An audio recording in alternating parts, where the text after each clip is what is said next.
भारत की 140 करोड़ की आबादी में जब किसी गांव, मोहल्ले या समुदाय का व्यक्ति किसी क्षेत्र में सफलता हासिल करता है तो लोगों के मन में उम्मीदें जाग उठती हैं। खासकर जब बात दलित, आदिवासी, पिछड़े या गरीब वर्ग की हो तो ये उम्मीदें और भी गहरी हो जाती हैं। अब जरा सोचिए, जब देश की पहली आदिवासी महिला श्रीमती द्रौपदी मुर्मू 25 जुलाई 2022 को भारत के राष्ट्रपति पद पर आसीन हुईं, तो उनके समुदाय और देश भर के कमजोर वर्गों के लोगों के दिलों में कितनी आशाएं जगी होंगी।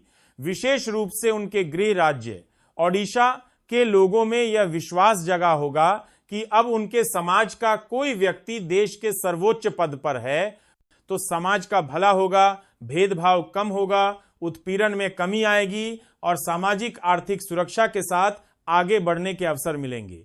लेकिन यह कहना दुखद है कि इन उम्मीदों पर खरा उतरने में कमी दिखाई दे रही है। राष्ट्रपति के पद पर एक आदिवासी महिला के होने के बावजूद न केवल ओडिशा बल्कि पूरे देश में आदिवासियों, दलितों और महिलाओं के खिलाफ अत्याचार की घटनाएं कम होने के बजाय बढ़ती नजर आ रही हैं। आज हम इस मुद्दे पर गहराई से बात करेंगे और कुछ सवाल उठाएंगे।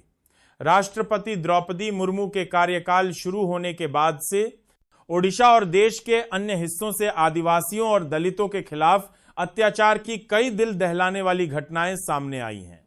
राष्ट्रीय अपराध रिकॉर्ड ब्यूरो एनसीआरबी के आंकड़े बताते हैं कि 2022 में ओडिशा में आदिवासियों के खिलाफ 773 मामले दर्ज किए गए, जो 2021 के 67-76 मामलों की तुलना में 14% अधिक हैं।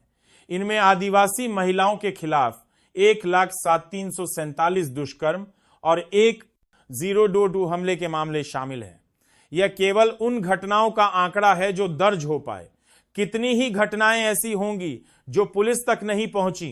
कुछ चौंकाने वाली घटनाएं रायगढ़, ओडिशा, एक आदिवासी परिवार को सामाजिक बहिष्कार का सामना करना पड़ा क्योंकि एक महिला ने अनुसूचित जाति के पुरुष से विवाह किया।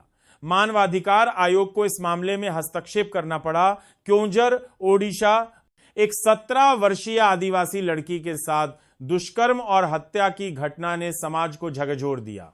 एक अन्य मामले में एक 60 वर्षीय व्यक्ति को महिलाओं ने मार डाला क्योंकि वह बार बार यौन उत्पीड़न करता था। यह दर्शाता है कि कानून और व्यवस्था से निराश होकर लोग स्वयं न्याय करने को मजबूर हैं। नौरंगपुर, ओडिशा, मार्च 2025। आदिवासी ईसाइयों को अपने परिजनों को दफनाने के लिए हिंदू धर्म अपनाने का दबाव बनाया गया। एक फैक्ट फाइंडिंग टीम ने इस मामले में नफरत फैलाने वाले स्थानीय समाचार पत्रों की भूमिका को भी उजागर किया। मलकानगिरी, ओडिशा, जून 2025। हिंदुत्ववादी भीड़ ने ईसाई आदिवासियों पर हमला किया क्योंकि उन्होंने धर्म परिवर्तन से इनकार किया। इस हमले में 8 लोग घायल हुए। रंगमटिया, क्योंझर, जून 2025। 23 ईसाई आदिवासी परिवारों को सामाजिक आर्थिक बहिष्कार का सामना करना पड़ा ताकि उन्हें हिंदू धर्म अपनाने के लिए मजबूर किया जाए। इनके अलावा मणिपुर में कुकी समुदाय की 2 आदिवासी महिलाओं को निर्वस्त्र कर सड़कों पर घुमाने की शर्मनाक घटना और गंजाम। ओडिशा में दलित युवकों को गौ तस्करी के संदेह में अमानवीय यातनाएं देने जैसे मामले समाज में व्याप्त गहरी असमानता और हिंसा को दर्शाते हैं। सवाल जो मन को कचोटते हैं, क्या सर्वोच्च पदों पर होना पर्याप्त नहीं? जब देश की राष्ट्रपति और ओडिशा के मुख्यमंत्री आदिवासी समुदाय से हैं, तब भी उनके समाज के खिलाफ अत्याचार क्यों नहीं रुक रहे? क्या यह राजनीतिक इच्छा शक्ति की कमी है या सत्ता की कुर्सी से चिपके रहने की मजबूरी? संविधान के अधिकारों का क्या? भारत का संविधान हर नागरिक को अपनी बात रखने और सवाल करने का अधिकार देता है।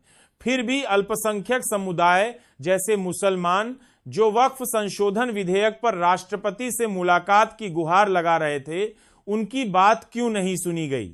क्या 20 करोड़ की आबादी का अपने राष्ट्रपति पर इतना भी हक नहीं? क्या बदलाव संभव नहीं? यदि देश के सर्वोच्च पदों पर बैठे लोग अपने समाज के लिए ठोस कदम नहीं उठा पाते, तो फिर आदिवासी, दलित और कमजोर वर्ग कहां जाए? क्या इन समुदायों की उम्मीदें केवल राजनीतिक वादों तक सीमित रह जाएंगी? प्रधानमंत्री कहते हैं कि देश में जाति जैसी कोई चीज नहीं, और उनके मंत्री जाति की बात करने वालों को लात मारने की बात करते हैं। लेकिन जब उत्तर प्रदेश के इटावा में भागवत कथा कहने वाले दलित और पिछड़े वर्ग के लोगों को अपमानित किया जाता है तो ये लात कहां चली जाती है। लालू प्रसाद यादव के शासनकाल में बिहार में एक दलित को महावीर मंदिर का पुजारी बनाया गया था, जो जातिगत बेड़ियों को तोड़ने का एक साहसिक कदम था।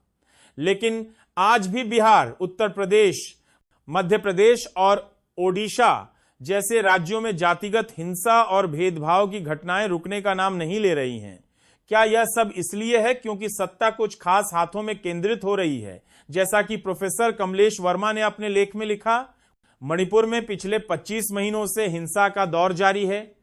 कुकी और मैतेई समुदायों के बीच हिंसक टकराव में 250 से अधिक लोग मारे गए, हजारों लोग विस्थापित हुए और कई आज भी राहत शिविरों में अमानवीय परिस्थितियों में रह रहे हैं।